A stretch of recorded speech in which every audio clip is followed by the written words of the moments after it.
आशा करता हूं आप सब बहुत अच्छे होंगे। मेरा नाम है सिद्धांत अग्निहोत्री। स्टडी ग्लोस पे आपका बहुत बहुत स्वागत है। दोस्तों, सेल्फ कंसिस्टेंट कैसे रहें, आज हम इस लेक्चर में जानेंगे। पर्सनालिटी डेवलपमेंट की क्लास है ये। इंस्टा पे मैं आ गया हूं, डिस्क्रिप्शन कमेंट बॉक्स पे लिंक दिया है, आप मुझे फॉलो करें।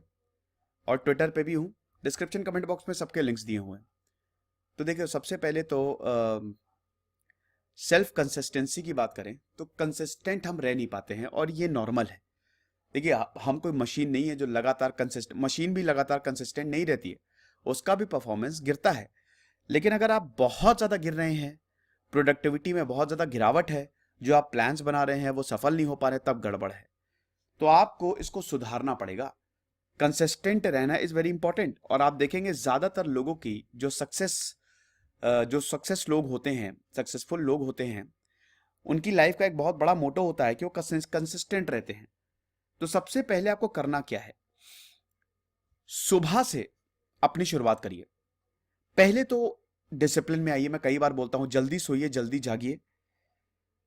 तो आपका मॉर्निंग रूटीन जो है ना, वो बड़ा इंपॉर्टेंट होता है। जब भी आप सुबह उठे, सबसे पहले तो सुबह उठ के मोबाइल वोबाइल थोड़ा सा ना देखें। देखिए, आप मोबाइल देख लें, लेकिन 5-10 मिनट बाद देख लें। उठने के बाद थोड़ी गहरी सांस लें और अपने आप को ऑर्गेनाइज करें, रिलैक्स करें। आंख बंद करके 1-2 मिनट पहले तो बढ़िया शुक्रिया करें, ठीक है, अच्छा, भगवान को हाथ जोड़ें, भगवान का नमन करें। और फिर शांत रह के आप देखें, आप ये सोचें कि आज का दिन मेरा है, और जो आपको करना है उसका प्लान बनाएं अपने मन में। और आप एकदम पॉजिटिविटी से बोले कि आज हो जाएगा, एकदम स्माइल के साथ, चाहे जितना भी आपका पिछला दिन कैसा भी गया हो। देखिए, कोई भी प्रॉब्लम्स है ना, वो सब सॉर्ट आउट हो जाती है, वन बाय वन। एक एक प्रॉब्लम को सॉर्ट आउट आप कर सकते हैं। थोड़ा मोहल्ले में डिस्टरबेंस आ गया, इसलिए मुझे पॉज करना पड़ा। तो आपकी सुबह बड़ी इंपॉर्टेंट होती है, तो सुबह ही अच्छी कर लो। कहते हैं ना कि अगर दिन ही शुरुआत ही खराब हुई, दिन ही खराब हुआ, तो पूरा दिन वैसे ही जाता है। तो सुबह में अपने आप को ऑर्गेनाइज करके पानी आनी पियो बढ़िया से, और एकदम जैसे ही उठो थोड़ा सा अपने आप को ऑर्गेनाइज करके, हल्का सा मेडिटेट करके ये सोचो कि आज अच्छा होगा, जो भी होगा अच्छा होगा। उसके बाद अपने दिन की शुरुआत करो। और उसके बाद फिर जब शुरुआत करोगे, शुरुआत में अब एक और चीज है कि सुबह जो सबसे पहली चीज आप किया करो, आप हल्का सा गुनगुना पानी पियो, है ना। इससे क्या होता है ना कि आप थोड़ा सा रिफ्रेश हो जाते हैं। आपका डाइजेस्टिव सिस्टम भी थोड़ा सा और अच्छे से, जो भी आप शुरुआत में पहले आप फ्रेश ही होंगे, है कि नहीं, बाथरूम जाएंगे, तो आप समझिए कि आपका जो बॉडी है वो भी काफी बढ़िया रहती है, बढ़िया काम करती है। गर्म पानी इज वेरी इंपॉर्टेंट। हल्का गुनगुना पानी ना आपके डाइजेस्टिव सिस्टम को बहुत अच्छा रखता है। और अगर आपका डाइजेस्टिव सिस्टम अच्छा है तो आपका पूरा दिन ही बढ़िया जाता है। समझ गए। तो हम क्या कर रहे हैं, सबसे पहले तो ये चीज आपने की। उसके बाद वो चीज करो। कभी कभी क्या है ना कि हमको वो चीजें करनी पड़ती है जो हमको पसंद नहीं है। अब जैसे यूपीएससी की तैयारी तो इस दुनिया के हर एक इंसान को करनी है, लेकिन उसके लिए जो मेहनत लगती है वो कोई नहीं करना चाहता, है ना। डिसीजन लेने बहुत आसान है, एक फैसला लेना कि चलो मुझे यूपीएससी करना है। लेकिन आमतौर पे उसको पूरा करना बहुत मुश्किल है। तो वो चीजें करो जो आपको पसंद नहीं आ रही हैं, और वो चीजें करनी बहुत आसान है। अगर आपको पढ़ाई करनी है, आप ये देखो कि जैसे मान लो कि आपको अपने ऑफिस का काम करना है, वो डेफिनेटली आपको नहीं पसंद होगा, हो सकता है पसंद भी हो। लेकिन आप ये सोचो ना कि अगर आप उस ऑफिस के काम को बहुत अच्छे से कर दोगे तो आपको रिवॉर्ड कितना बड़ा मिलेगा। आप जो भी करते हो ना उससे सीखते हो। तो एक पॉजिटिव इंटेंट के साथ हमेशा चीजें करो। अगर देखिए, आपको चीजें तो करनी ही है, सक्सेस होने के लिए आपको वो सारी चीजें करनी है जो आपको नहीं पसंद है। हर कोई चाहता तो है कि हम सक्सेस हो जाएं, हम करोड़ों कमाएं, अरबों कमाएं। अरे भैया, उसके लिए बहुत मेहनत लगती है, और वो चीजें आपको करनी पड़ेगी। आपको अपने कंफर्ट जोन से बाहर आना पड़ेगा। तो अगर आप एकदम मरे मरे आओगे तब उससे कोई फायदा नहीं है। कंफर्ट जोन से आओ, जोश के साथ आओ, और ये देखो कि आप कितना ज्यादा सीखोगे। भले ही यूपीएससी आप नहीं निकाल पाओ। देखो यार, यूपीएससी में सक्सेस रेट बहुत कम होता है, अनप्रेडिक्टेबल सर्विस कमीशन है वो, ठीक है। 5 लाख में से 1,000 ही सिलेक्ट होते हैं हर साल। तो आप ये समझो कि अगर आप यूपीएससी में मान लो अगर नहीं सिलेक्ट हुए, तो जो आपने सीखा है, कितनी नॉलेज भर गई है, आप एक इंटेलेक्चुअल हो गए हो, वो जिंदगी भर आपको काम देगी। तो अगर आप कोई ऐसी चीज कर रहे हो जो आपको नहीं पसंद है, आप ये समझो कि उस चीज को करने से आप कितना सीखोगे। पॉजिटिव रहो, पॉजिटिव इंटेंट रखो हमेशा हर एक चीज में। दूसरी चीज कि कर्मण्येवाधिकारस्ते कार्यस्ते मां फलेषु कदाचन। सिंपल सी बात है कि अपने रिजल्ट पे फोकस मत करो, है ना। प्रोसेस को एंजॉय करो। जैसे यूपीएससी का एग्जांपल ले लो, ये प्रोसेस आपको बहुत कुछ सिखा देता है, आपको एक फाइटर बना देता है। ये 2-3 साल की जो जर्नी है ये आपको बहुत जबरदस्त तरीके से लड़ना सिखा देती है परिस्थितियों से, और आप इस प्रोसेस को एंजॉय करो। आप बहुत सारे दोस्त भी बनाते हो, आप बहुत सारी नई नई चीजें सीखते हो। हमेशा अपना 100% दो। ज्यादातर टाइम क्या होता है, और ये देखिए जो मैं आपको चीज बताता हूं ना, ये वाकई में इंप्लीमेंट करना बहुत मुश्किल है, लेकिन हम आपको सिर्फ गाइड कर सकते हैं, बाकी आपके ऊपर है कि आपको करना क्या है। ये सब करने लगोगे तो आपकी लाइफ तुरंत सुधर जाएगी। तो जब आप कोई भी प्रोसेस की रिस्पॉन्सिबिलिटी लेते हो, है ना, फोकस करते हो, तो आप रिजल्ट, हमेशा हम पहले रिजल्ट ही सोचते हैं कि चलो ठीक है, अगर हम ये निकाल लेंगे, ये हो जाएगा तो इतना अच्छा, मेरी जिंदगी सुधर जाएगी। लेकिन दोस्तों उस रिजल्ट से ज्यादा आप अपने काम पे फोकस करो। अगर आपको बैंक का एग्जाम निकालना है, तो आप ये सोचो कि आप दिन में कितना ज्यादा पढ़ोगे, है ना, कितनी जल्दी आप सिलेबस को कंप्लीट करोगे, कितने सवाल लगाओगे। तो कोशिश करो कि आप अपना 100% दो।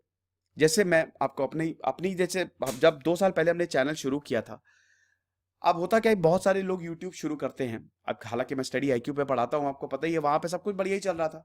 2 साल पहले मैंने शुरू किया तो बहुत लोगों को पता भी नहीं था। तो क्या था कि शुरुआत के 1 साल तो मेरा चैनल बढ़ा ही नहीं, 1.5 साल, क्या 1.5 साल मेरा चैनल नहीं बढ़ा, है ना। तो अब होता क्या है कि बहुत लोग इसको यूट्यूब को छोड़ देते हैं। अब इसी दौरान मुझसे बहुत लोगों ने पूछा कि मुझे यूट्यूब करना है, मुझे यूट्यूब करना है, मुझे यूट्यूब पे वीडियोस बनाने हैं, है ना। तो मैंने कहा बनाओ, लेकिन वक्त लगता है, इतना ध्यान रखो, और इस वक्त में आपको कंटिन्यूअस काम करना है। लेकिन उनका ये नहीं, 1 मिलियन व्यूज हो जाएंगे, देखना बहुत जल्दी 1 मिलियन हो जाएंगे, 2 मिलियन, 10 मिलियन हो जाएंगे, और मैं एंटरप्रेन्योर बन जाऊंगा, मैं अपनी कंपनी खोल लूंगा। मैंने कहा बिल्कुल ये सब होता है, लेकिन इसमें थोड़ा वक्त लगता है, आपको पेशेंस रखना पड़ेगा। नहीं नहीं, पेशेंस तो ठीक है, लेकिन हम सबसे पहले हमारा जो टारगेट होगा वो मिलियंस का ही होगा। अब हुआ क्या कि जब उन्होंने काम करना शुरू किया, रिजल्ट से इतने ज्यादा ऑब्सेस्ड थे, 1 महीने के अंदर अंदर यूट्यूब छोड़ के भाग गए। 6-7 वीडियोस बनाए, जब देखा कि कुछ रिजल्ट नहीं आ रहा, भाग गए। ऐसे काम नहीं चलता। मैंने दोस्तों मेरा 1.5 साल तक चैनल जो है वो बिल्कुल ग्रो ही नहीं किया, लेकिन मैं लगातार काम करता रहा। बहुत लोगों ने मुझसे ये भी बोला कि देखो तुम स्टडी आईक्यू पे पढ़ा रहे हो, वहीं पढ़ाओ, क्यों अपना चैनल खोल रहे हो, क्यों अपनी कंपनी खोल रहे हो, क्या है, अपना अभी तुम वहीं पे पढ़ाओ। चैनल ग्रो नहीं करे, लेकिन मैंने हार नहीं मानी, मैं लगातार काम करता गया, क्वालिटी कंटेंट देता गया। एम लक्ष्मीकांत डाल दी, ज्योग्राफी डाल दी, हिस्ट्री डाल दी, करंट अफेयर्स डाल दिए, सब डाल दिया, सब कुछ डाल दिया। और आज देखिए चैनल बहुत अच्छे से ग्रो हो रहा है। डेफिनेटली सबसे बड़ा जो शुक्रिया मैं अदा करूंगा वो आपका है। लेकिन चैनल ग्रो हो रहा है ना, 2 लाख सब्सक्राइबर होने वाले हैं, और भगवान ने चाहा तो जून जुलाई तक 1 मिलियन भी हो जाएंगे।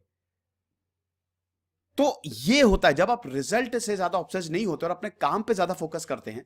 और मैं हमेशा ये चीज मैंने ध्यान में रखी कि अगर मान लो चैनल नहीं भी ग्रो हो रहा है तो क्या हो गया, अगर वो 100 लोग भी देख रहे हैं तो 100 लोगों को कितना कुछ जानने को मिल रहा है, प्लस मुझे कितना कुछ पता लग रहा है। मैं डेली पढ़ाई कर रहा हूं, मुझे पॉलिटी में, संविधान के बारे में और अच्छे से जान रहा हूं, हर चीज, हर वक्त नई चीजें मुझे पता लग रही हैं, इतिहास में और अच्छे से मैं घुस रहा हूं। तो मैं भी तो कितना सीख रहा हूं। तो सीखने के लिए हमेशा अपना काम करो, काबिल बन जाओगे तो अपने आप रिजल्ट आएंगे, समझे आप। एक और चीज है, अब ये देखिए ये दोनों कॉन्ट्रेडिक्टरी है, पहला पॉइंट और तीसरा पॉइंट। पहले पॉइंट में लिखा है कि आपको वो चीजें करनी है जो आप नहीं करना चाहते हो, तीसरे पॉइंट में आप वो चीजें करो जो आपको पसंद है। ये बहुत अच्छी बात है, कंसिस्टेंट रहने के लिए ये आपको करना पड़ेगा, दोनों चीजें। देखिए ये तो कंपलसरी होता है ना, कि हम पढ़ना बड़ा मुश्किल टास्क है, लेकिन अगर आप जॉब भी कर रहे हो तो आपको पढ़ना पड़ेगा। मेरा दोस्त है, वो सॉफ्टवेयर इंजीनियर है, तो उसने अपना बीटेक किया, बीटेक करने के बाद उसकी जॉब लगी, लेकिन अब उसको स्विच मारना था, उसको ज्यादा पैसे कमाने थे, तो इंटरव्यू होता है ना उसके लिए, तो उसके लिए आपको पढ़ना पड़ेगा। अगर आप टेस्टर होता है, उसमें एक ब्रांच होती है टेस्टर, टेस्टर से आप अगर क्लाउड कंप्यूटिंग में जा रहे हो तो क्लाउड कंप्यूटिंग के बारे में आपको पढ़ना पड़ेगा ना। एक चीज तो आप एकदम मन से निकाल दो, अगर आपको जिंदगी में सक्सेस होना है, ताउम्र सीखते रहना पड़ेगा, ताउम्र आपको पढ़ाई करनी है। आपको लगता होगा यूपीएससी निकाले तो पढ़ाई नहीं करनी, बेटा तब और पढ़ाई करनी है। अभी जो फाइनेंस कमीशन की रिपोर्ट आई है, इकोनॉमिक सर्वे आए हैं, वो सब यही ब्यूरोक्रेट्स तैयार करते हैं। तो और आपको पढ़ना, यूपीएससी आपको एक लॉन्ग प्रोसेस के लिए तैयार करता है कि आपको इतनी मेहनत करने के लिए, इससे 10 गुना ज्यादा मेहनत करने के लिए तैयार रहना है। तो अगर आपको सक्सेस, तो ताउम्र पढ़ना पड़ेगा। इसीलिए हम कई बार हमको वो चीजें करनी पड़ती है जो हमको पसंद नहीं है। फिर आप वो भी चीजें करो जो आपको पसंद है। जैसे मान लो कि आप बहुत ज्यादा परेशान हो गए, ठीक है, कभी हमेशा यह सबके साथ होता है, तो आप, अगर आपको गाना गाना पसंद है, गाना गा लो। घूमना पसंद है, घूम लो, वैकेशन ले लो, है ना। जो भी आपको करना अच्छा लगता है, पेंटिंग अच्छा लगता है तो पेंटिंग करो, ठीक है, करो, जो आपको पसंद है वो करो। और अगर वो आपने प्रोफेशन बना लिया तो वो 10 गुना ज्यादा प्रोडक्टिविटी तो बढ़ी जाती है। चौथा पॉइंट बहुत इंपॉर्टेंट है, सबसे ज्यादा।